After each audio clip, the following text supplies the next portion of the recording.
안녕하세요. LSK 글로벌 홈페이지 들어가 보면 친숙한 마크를 볼 수 있습니다. LSK죠. 엘레바의 과거 사명이 LSKB였는데 마크가 굉장히 비슷하죠. 게다가 주황색으로 똑같습니다. LSK 글로벌은 2000년 3월에 출범했습니다. 21년 된 기업이죠. 생각보다 오래되었습니다. 연역을 보면 아파티닙이 등장합니다. 글로벌 임상을 진행하기 위해 LSKB와 제휴를 맺은 것이죠. 이 당시가 2016년도입니다. 그리고 2017년도에는 아파티닙의 글로벌 임상 3상에 대한 IND가 승인이 납니다. 그리고 2017년 2월 3일에 엔젤 스터디가 클리니컬 트라이얼스에 처음 포스팅 됩니다. 과거 HLB 생명과학의 대표의 말을 살펴보겠습니다. 국내 대표적 CRO 기업인 LSK 글로벌을 언급하고 있습니다. 이 보도자료가 나온 날이 2017년 4월 25일입니다. 2016년도에 LSKB와 LSK 글로벌은 제휴를 맺었으니까 당연히 협력관계를 맺고 있는 상태였고 인터뷰에서도 언급이 되었던 것이죠. 2017년도에 진행하던 글로벌 임상시험은 위암 임상시험입니다. 엔젤 스터디죠. 한국, 일본, 유럽, 미국 등 총 12개 국가의 90여 개 병원에서 진행됩니다.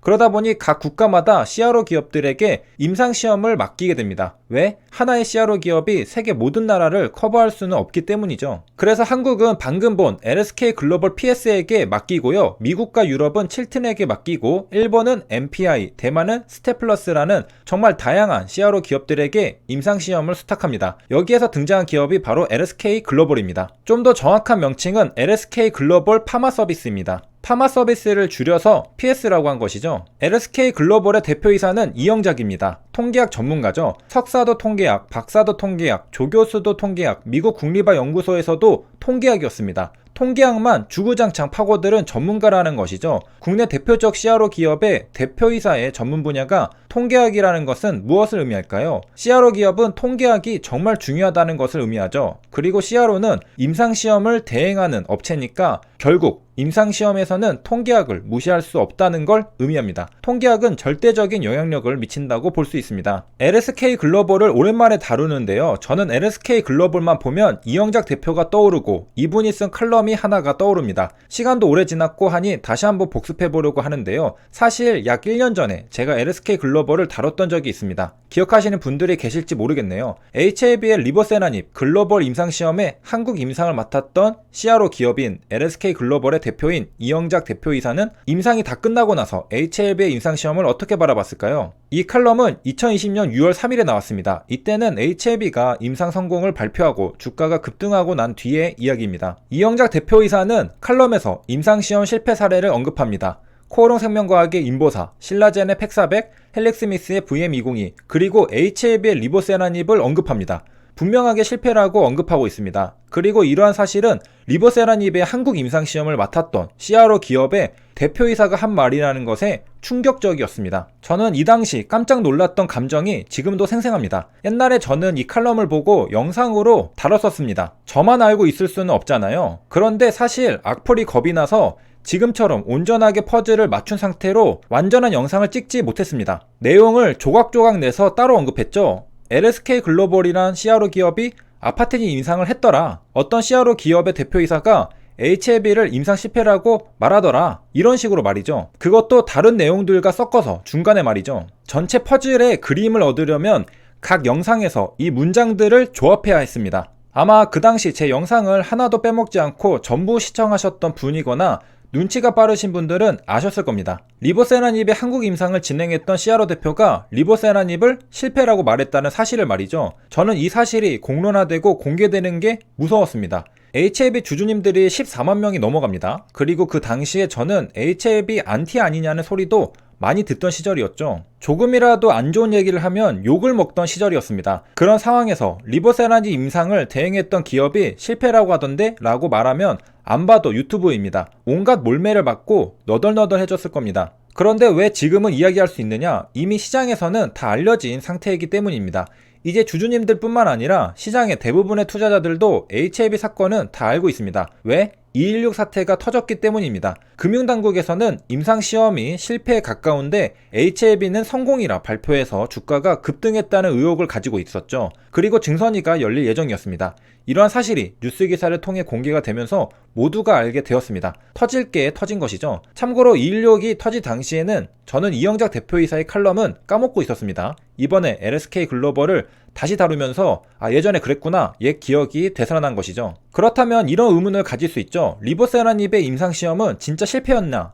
라고 말이죠. 사실 이 부분에 대해서는 관점의 차이입니다. HLB를 열심히 공부한 투자자는 이 모든 사실을 이미 알고 있었다고 볼 수밖에 없습니다. 왜냐? 627 때 이미 전부 알려졌던 사실이거든요. OS가 통계적 유의성을 확보하지 못했다는 사실이죠. 이걸 성공이냐 실패냐 라고 물을 때 이영작 대표와 금융당국은 실패라고 생각한 것이고요. HLB와 주주님들은 성공이라고 생각한 것입니다. 통계적 유의성을 확보하지 못했으니까 실패했다는 건 당연한 상식입니다. 저는 어떻게 생각했을까요? 저는 회사가 발표한 것을 그대로 믿었습니다. 리버세라닙은 OS 통계적 유의성을 확보하지 못했다. 그러면 실패입니다. 굳이 말하자면 그렇다는 것이죠. P밸류를 0.05를 기준으로 잡는 게 정통적으로 그래왔으니까 그래왔다는 순환 논리라서 의문이 있을 뿐이지 이 통계 관습을 그대로 받아들이면 실패라고 생각해야 합니다. 그런데 2019년 9월에 HLB 진양훈 대표가 유튜브 방송을 통해서 설명을 해줍니다. 통계적 유의성을 확보하지 못해도 이러이러한 경우에는 신약 승인이 가능하다고 말이죠. 그래서 저는 그대로 받아들였습니다. HLB 임상시험이 일반적인 관점에서는 실패지만 신약 승인을 받을 가능성이 되살아났구나. 그리고 HLB가 프리 NDA를 하기 전에 코빙턴이랑 상담을 했었거든요. 그때 코빙턴에서도 이건 가능하다고 말했다는 겁니다. 그런데 회사에서도 임상은 실패인데 신약 승인은 가능합니다 라고 말하는 게 모순이라 생각했을 겁니다. 그래서 임상시험도 성공이라고 발표한 게 아닐까 생각이 드네요. 그러면 LSK 글로벌의 이영작 대표는 왜 실패라고 했을까요? 그건 통계학 전문가다 보니까 P밸류가 0.05보다 높으면 그냥 칼같이 실패라고 판정했던 것 같습니다. 그리고 이런 관점이 일반적인 시각입니다.